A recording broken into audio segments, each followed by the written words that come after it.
Hi, another tidbit of yoga today for you.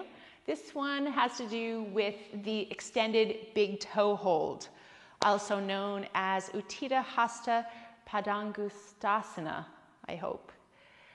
My Sanskrit is developing, but not perfect. The one where we bring our toe out to the side. I love it. A lot of my class hates it. But it is a really good hip opener. It's a really good strengthener of the body, both the core, the two legs, and the arm, because it is active everywhere. So if you haven't tried it, or you've tried it and hated it, or tried it and don't really care, hopefully this will help you out. So I'll demonstrate the pose as it's normally done. Standing on one leg, we're catching the big toe with our pointer finger and middle finger and thumb and wrapping it around. Normally having the opposite hand on the hip, we settle into this position. Most people are okay with that, but already you might be saying, ow, that hurts my toe. We'll deal with that in a second. The next phase of this is bringing the foot out in front. You can keep the hand here, or you can bring it onto the lower parts of the leg. That's a struggle too. People start wobbling around, people start losing their balance. The third part is then kicking out to the side, trying to stand up nice and straight, trying to look over the opposite shoulder. I lose a lot of people then. But this, like every other complicated yoga posture, takes time to develop. Now, there are a few things that you can do while standing to make it more feasible. I've got a chair here and I've got a strap. The strap might be enough to bring it from absolute nightmare to totally tolerable. So the first option is to use the strap to hold the foot rather than the toe. So once you get your strap held and at the right level, you can come into the same position with the body, but you're not holding the toe. Also, not having to hold the toe means that you can be a little bit looser through the hip and the knee because you don't have to hold it up the length of your arm. So that could be the first solution.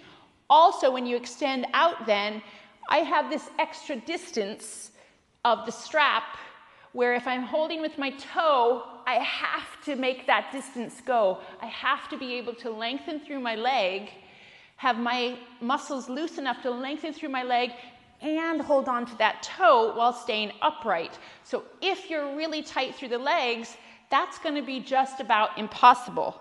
But if you have your strap, you can have it as far away as you need it. Your grip can be as far away from the foot as you need it to go in order to do the posture. You can hold both hands on the strap if you like. When you go to kick out to the side, you can do it quite far away and you could reel it in. The problem with using the strap is that you might not push yourself to get the flexibility you need in order to ever do it without the strap. But the strap is a great start. Another option, especially if you're working from home, is to use a prop. If you have a kitchen island or even the regular kitchen counter, if there's enough clearance for your foot, you can bring your foot up onto something. A chair is another option. So you can get used to, without doing the posture at all, you can get used to having your leg up at hip level or even higher. So if you have a counter and you could then put a block underneath your heel and lift it higher and higher, you're training your muscles to be less reactive. If you get your body used to having the leg up high, all the tension that's in this hip area right now can start to relax. If you're able to lift the heel up higher, say on the counter with a block or some books, you're even deepening the stretch then. If while the foot is up there, you can do some simple stretches down towards that leg, you'll feel that you're getting a stretch through the leg. You're going to build the flexibility that you need. So you can give yourself some time getting those stretches through the legs using a piece of furniture. Try to work it in whenever you can. And when you go to do the full pose, it will come easier. So those are my standing suggestions. Use a strap. I would still say, unless you have an injury to your foot, you need to desensitize your toe. So even if you stand in the simplest version of this pose and hold the toe, try to do that. Some people find wearing socks helps to buffer the experience of the toes a little bit. But really, our toes are normally jammed into shoes so much of our time. They're not used to being spread out.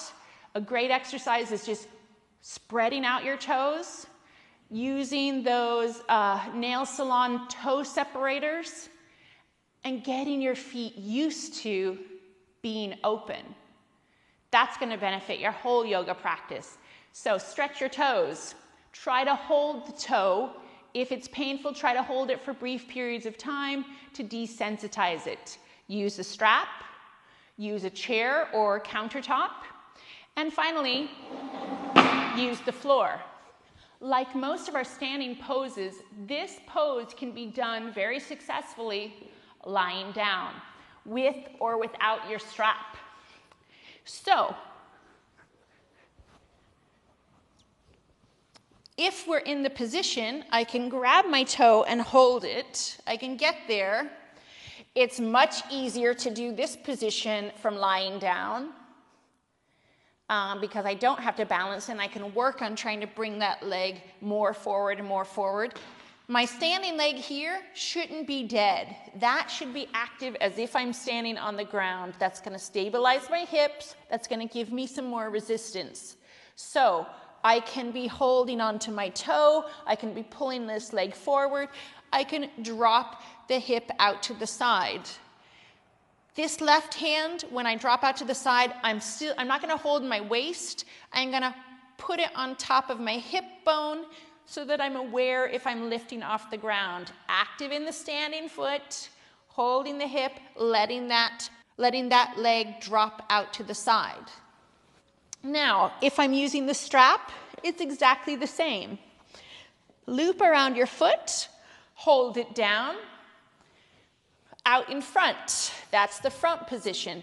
Active in your standing leg, hold it and try to get your hand as close to the foot as you can. So this is how, if you're depending on the strap every time you do the pose standing up, you can start to work your way towards the toe slowly, slowly. We can drop it out to the side. We can let the strap go out as far away from the foot as we need. And we can get that stretch and strengthening. And the same way, we can try to get as close to the foot as we want, maybe by twisting that strap and sticking the fingers in it. Hopefully you can see that. And forcing yourself to use less of the strap over time. I'll just demonstrate the other side as well, just to keep things even. So my standing leg is active. My hip bone is solid and settled down. I can pull this forward as if it's in front of me. I can see if I can work closer and closer, maybe grab onto the toe. I can hold that hip, drop that foot out, out, out, out, out. Keep my standing foot active. You could also put a cushion or something, a landing point, if you had a bolster or a cushion over here that the leg could rest on, then you can hold this for a little while and really feel the stretch. And your body won't be resisting so much here. This rocking that the hips want to do, it wants to tip over. If the leg was resting on something, it wouldn't do that. The same thing again, if I'm working to get the toe hold, I can kind of loop this, stick my middle finger in the strap so that my hand is almost to the foot, and then I can practice extending it out. You also, if your legs are really tight and you tend to kind of do this with a bent knee, you can also practice straightening through the leg, working the back of those hamstrings to get the most out of the stretch. So use the strap, use the toe hold. Keep pushing yourself to get your best possible big toe hold. I hope this is helpful, and I'll see you again on the mat.